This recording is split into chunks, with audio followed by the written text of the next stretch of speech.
Hello my dear friends, कैसे हो आप सब। Welcome to study official. मैं राज एक बार फिर आपका हार्दिक स्वागत करता हूँ। हम फ्रेंड्स पढ़ रहे थे प्राइस इलास्टिसिटी ऑफ डिमांड, जिसमें हमने मीनिंग, इंट्रोडक्शन एंड दो टाइप्स को लास्ट लेक्चर में हमने ख़त्म कर दिया था, ठीक है। और आज के लेक्चर में हम पढ़ने वाले unitary elastic demand and in elastic demand, ठीक है।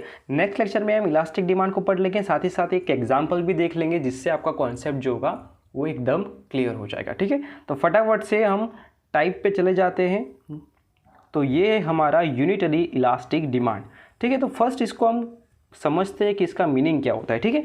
अब देखो, ये जो टाइप है ये क्या कहना चाहता है कि अगर कोई भी मैन्युफैक्चरर है, सपोज करो आप एक मैन्युफैक्चरर हो और आप अपनी जो गुड्स है उसकी प्राइस 10% से डिक्रीज करते हो, तो डिमांड जो होगी वो भी 10% से बढ़ेगी, ठीक है। ये समझ में आया। आपने जितनी प्राइस कम की उतनी ही एग्जैक्ट आपकी डिमांड बढ़ी, ठीक है। सपोज करो आपने 10% से प्राइस बढ़ा दी, तो एज अ रिजल्ट क्या होगा, 10% से जो डिमांड होगी वो घटेगी, ठीक है। तो यही इसका मेन कॉन्सेप्ट है, इसका मेन मीनिंग यही है, ठीक है, कि जितने परसेंटेज से आप प्राइस घटाओगे उतने ही परसेंटेज से डिमांड बढ़ेगी, जितने परसेंटेज से आप प्राइस बढ़ाओगे उतने ही परसेंटेज से डिमांड घटेगी, ठीक है। तो यही इसका मेन मीनिंग है। इसको एक न्यूमेरिकल एग्जाम्पल के साथ समझते हैं ताकि और क्लियर हो जाए। सपोज करो प्राइस है 100 रुपीज़ और डिमांड जो है वो है 100 यूनिट्स की, ठीक है।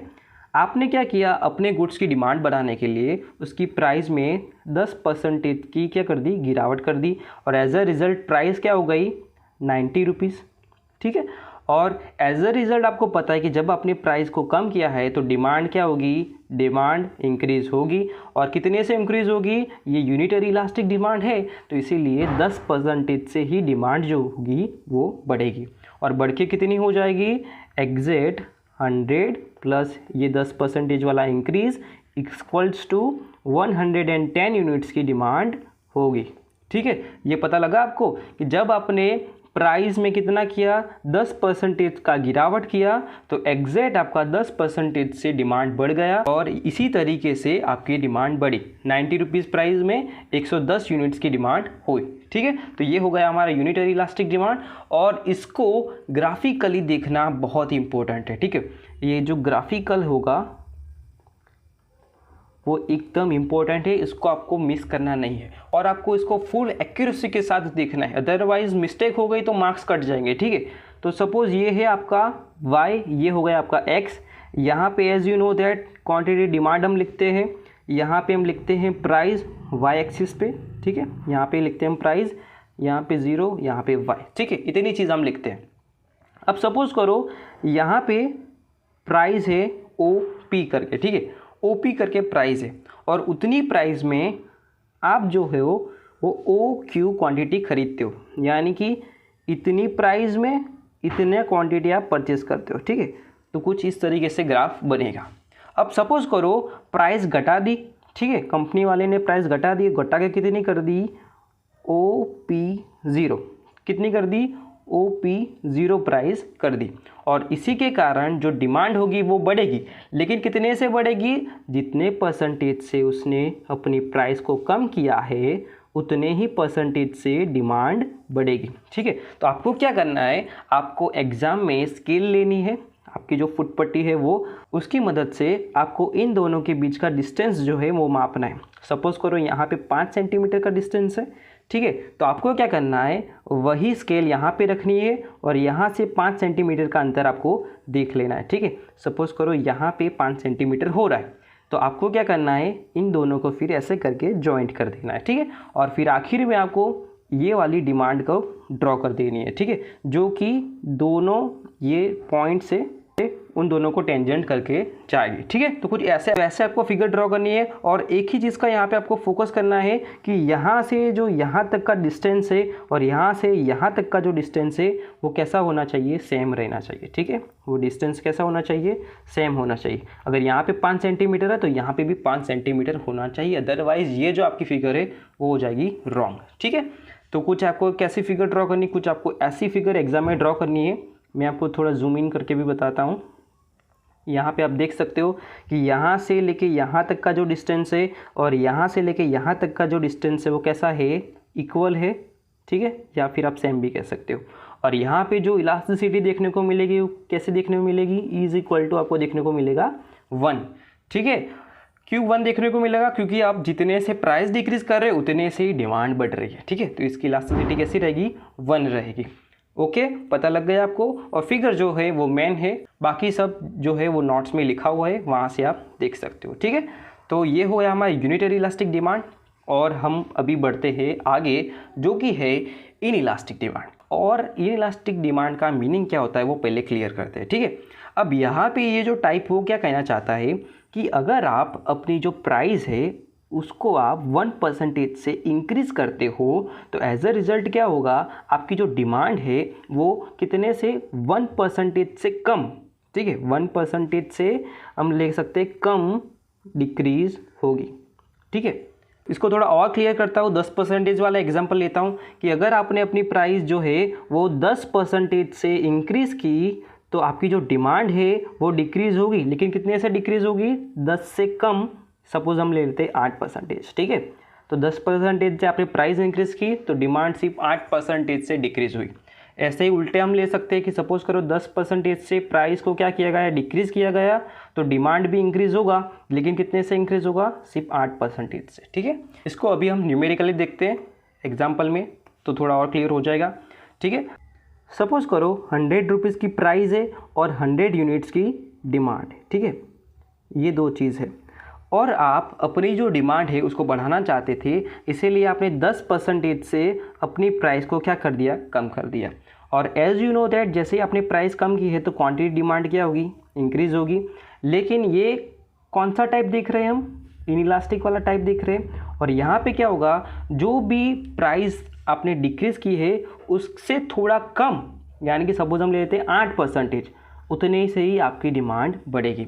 तो अल्टीमेट प्राइस क्या हो जाएगी, 90 रुपये, और आपकी डिमांड जो होगी वो कितनी हो जाएगी, ये 100 था, 100 प्लस 8% बढ़ गई, तो एज अ रिज़ल्ट 108 यूनिट्स की डिमांड एग्जैक्ट हुई, ठीक है।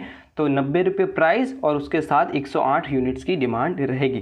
तो यहाँ पे एक ही चीज़ याद रखनी है कि जितने से आप प्राइस बढ़ा या घटा रहे हो उससे कम यहाँ पे डिमांड इंक्रीज़ या डिक्रीज़ होगी, ठीक है।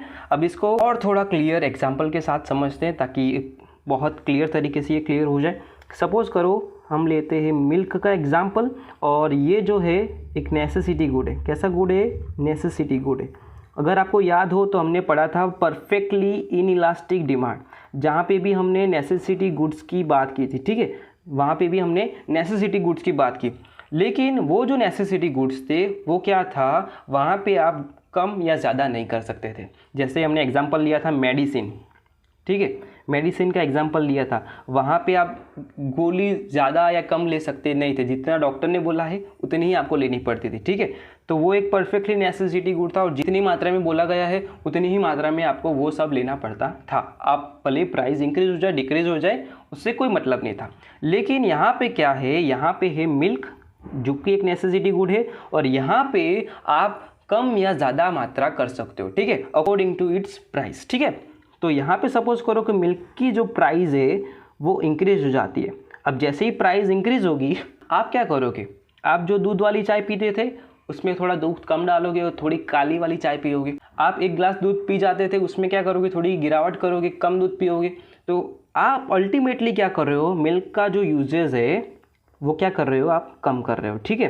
तो जैसे ही प्राइस बढ़ी आपने मिल्क का यूज़ कम कर दिया, मिल्क की जो डिमांड है वो क्या कर दिया, आपने कम कर दी, ठीक है। और उसका दूसरा केस आपको क्या देखने को मिलेगा, सपोज करो कि प्राइस जो है वो डिक्रीज़ हो गई, तो आप क्या करोगे, जो पानी वाली चाय आप पी रहे थे उसमें पानी का मात्रा कम कर दोगे, दूध ज़्यादा डालोगे, ठीक है। तो अल्टीमेटली आप क्या करोगे, मिल्क का जो यूज़ है वो बढ़ा दोगे। एक गिलास की जगह 1.5 गिलास दूध पीने लगोगे, दूध में से छाछ बनाकर कढ़ी खाओगे, ठीक है। तो ऐसे करके आप मिल्क का यूजेस बढ़ा दोगे और जैसे ही प्राइस डिक्रीज़ होगी दूध की डिमांड क्या हो जाएगी, इंक्रीज़ हो जाएगी, ठीक है।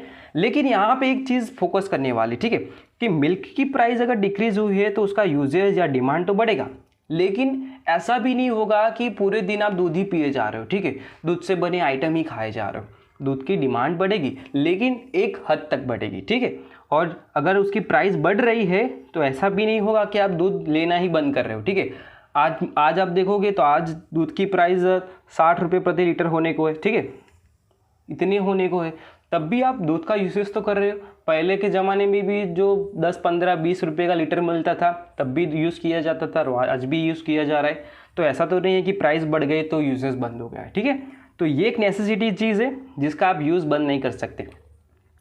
तो यहाँ पे एक चीज़ आपको क्या देखने को मिली कि अगर प्राइस बढ़ती है तो डिमांड कम होगी, लेकिन थोड़ी सी ही कम होगी, ठीक है। और अगर प्राइस कम हो जाती है तो डिमांड बढ़ेगी, लेकिन थोड़े से ही बढ़ेगी, ठीक है। तो यही चीज़ है जो आप फोकस करने वाली है, ठीक है। तो यहाँ पे मैं आशा करता हूँ कि आपका जो कॉन्सेप्ट है वो क्लियर हो चुका होगा, ठीक है। अब इसको फिगर में एक बार क्लियर तरीके से देख लेते हैं, ठीक है। फिगर थोड़ी ध्यान देने वाली है। तो यहाँ पे सपोज करो ये है हमारा y एक्सिस और ये है हमारा x एक्सिस। x एक्सिस पे आपको पता है हम लेते हैं क्वांटिटी डिमांड, और y एक्सिस पे हम लेते हैं क्या, हमारी प्राइस, ठीक है। ये हो गया हमारा ओरिजिन। अब देखो सपोज करो प्राइस है OP, ठीक है, प्राइस कितनी है, OP प्राइस है, और उतनी प्राइस पे O की क्वांटिटी परचेस की जा रही है, ठीक है। यानी कि इतनी प्राइस पे इतनी क्वांटिटी परचेस की जा रही है। अब सपोज करो प्राइस क्या हुई, कम हुई, और प्राइस कम होके OP 0 हुई, इतनी प्राइस कम हो गई, ठीक है।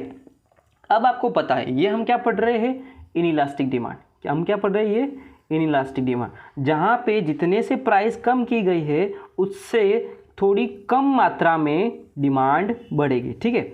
यानी कि इतनी प्राइस हमने कम की है तो उससे थोड़ी कम डिमांड बढ़ेगी। अब कम कैसे हम पता लगाएंगे, सपोज करो इसको हम स्केल माप से मापते हैं, उसका डिस्टेंस आता है हमारा कुछ 5 सेंटीमीटर। तो यहाँ पे आपको कितना ले लेना है, यहाँ पे एक्स एक्सिस पे आपको 3 सेंटीमीटर का माप ले लेना है, ठीक है। और फिर इन दोनों को कुछ इस तरीके से जॉइंट कर देना है, और फिर आखिर में ये वाली लाइन कुछ इस तरीके से ड्रॉ कर देनी है जो कि होगी हमारी डिमांड को, ठीक है। तो ये जो टाइप हो गया वो हमारा हो गया इनइलास्टिक डिमांड कर्व, ठीक है। वैसे आपको फिगर ड्रॉ करनी है, कुछ इस तरीके से आपको एग्जैक्ट फिगर दिखेगी, जहाँ पे ये जो माप है ये थोड़ा क्या रहेगा, ज़्यादा रहेगा, और ये जो माप है ये क्या रहेगा, थोड़ा कम रहेगा, ठीक है। तो ये होगा सपोज 5 सेंटीमीटर, तो ये होगा 3 सेंटीमीटर का, ठीक है। तो ये फोकस करने वाली वो थोड़ी बात है, और इसकी जो एक्सप्लेनेशन है वो नोट्स में आपको मिल जाएगी, नोट्स के लिंक डिस्क्रिप्शन में रहेगी। और यहाँ पे याद रखना है कि यहाँ पे इलास्टिसिटी कैसी रहेगी, लेस देन 1 रहेगी, क्योंकि हमको पता है कि हमने अगर 1% से प्राइस इंक्रीज़ की है तो डिमांड डिक्रीज़ होगी, लेकिन 1% से कम होगी, ठीक है। तो 1% से कम आती है, इसीलिए हम लिखते हैं इलास्टिसिटी लेस देन 1, ठीक है।